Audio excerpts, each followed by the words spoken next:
Hello दोस्तों, स्वागत है आपका मेरे इस YouTube चैनल पे। तो आज हम बात करने जा रहे हैं हिस्ट्री के टॉप 20 क्वेश्चन जो हर एग्जाम में बार बार पूछे जाते हैं। तो आइए इसे शुरू से लेकर लास्ट तक जरूर देखते हैं। अगर पसंद आए तो लाइक जरूर कीजिएगा। तो चलिए शुरू करते हैं क्वेश्चन नंबर 1 से।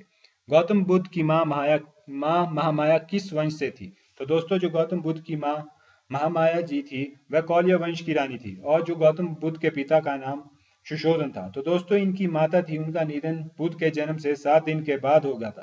तो इसमें एक क्वेश्चन और बनता है कि इनका जन्म कब और कहाँ हुआ था? तो गौतम बुद्ध का जन्म 563 ईसा पूर्व लुम्बिनी में हुआ था। और हाँ दोस्तों, इनकी देखभाल महाप्रजापति गौतमी ने की थी। तो क्वेश्चन नंबर सेकंड, बौद्ध धर्म का महायान और हीनयान में विभाजन किस संगति में हुआ था? तो दोस्तों, बौद्ध धर्म का जो विभाजन हुआ था ये चतुर संगति में हुआ था, और ये कनिष्क के काल में हुआ था।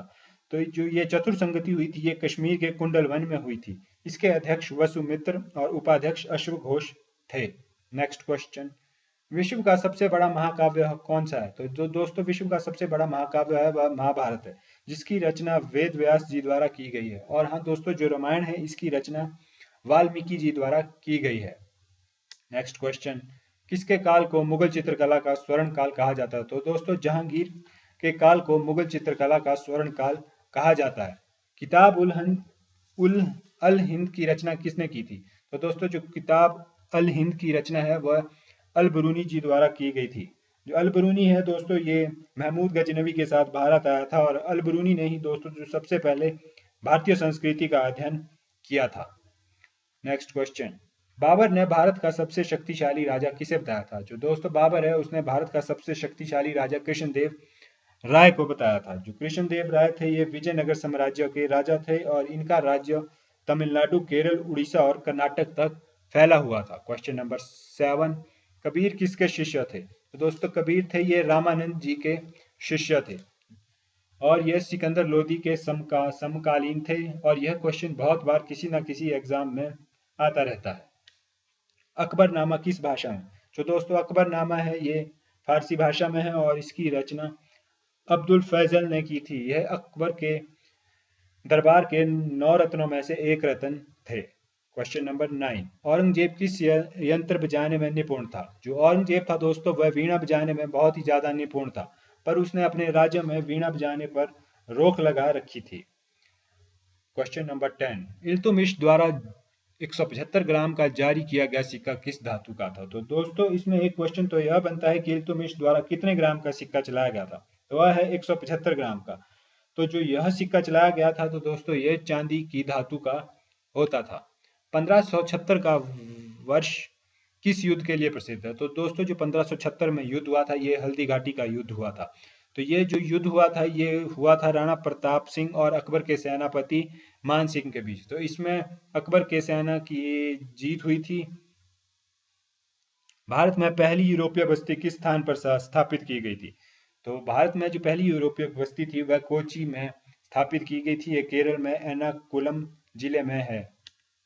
गुलामगिरी नामक पुस्तक किसने लिखी थी? जो दोस्तों, गुलामगिरी नामक पुस्तक है ये ज्योतिबा फुले द्वारा लिखी गई थी।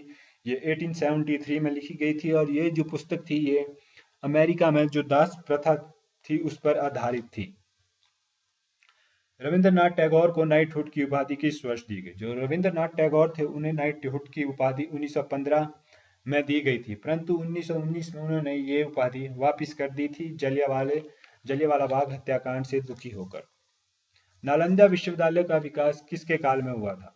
तो दोस्तों, जो नालंदा विश्वविद्यालय इसका विकास कुमार गुप्त के समय हुआ था। जो नालंदा विश्वविद्यालय ये बिहार में पड़ता है, और इस पर जो बख्तियार खिलजी द्वारा आक्रमण कर दिया गया था, और इसमें जो लाइब्रेरी थी वो 3 महीने तक जलती रही थी। स्वतंत्रता के समय भारतीय राष्ट्रीय कांग्रेस के अध्यक्ष कौन थे? तो दोस्तों, ये बहुत ही आसान क्वेश्चन है। इसके जो अध्यक्ष थे वह JB कृपलानी थे। बक्सर की लड़ाई के बाद बंगाल के नवाब की गद्दी पर किसे बिठाया गया था? तो बक्सर की जो लड़ाई हुई थी उसके बाद मीर जाफर को बंगाल की गद्दी पर बिठाया गया था। जो ये बक्सर की लड़ाई हुई थी दोस्तों ये 1764 में हुई थी। इस लड़ाई में मीर कासिम बंगाल के नवाब थे।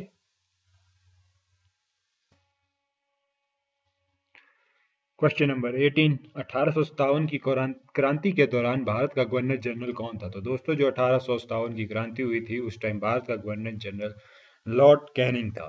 तो क्वेश्चन नंबर 19 देखते हैं अब। तो क्वेश्चन नंबर 19 है, आज़ाद हिंद फौज की स्थापना किस देश में की गई थी? तो जो दोस्तों ये आज़ाद हिंद फौज की स्थापना ये सिंगापुर में की गई थी और इसकी स्थापना सुभाष चंद्र बोस और रास बिहारी बोस ने की थी।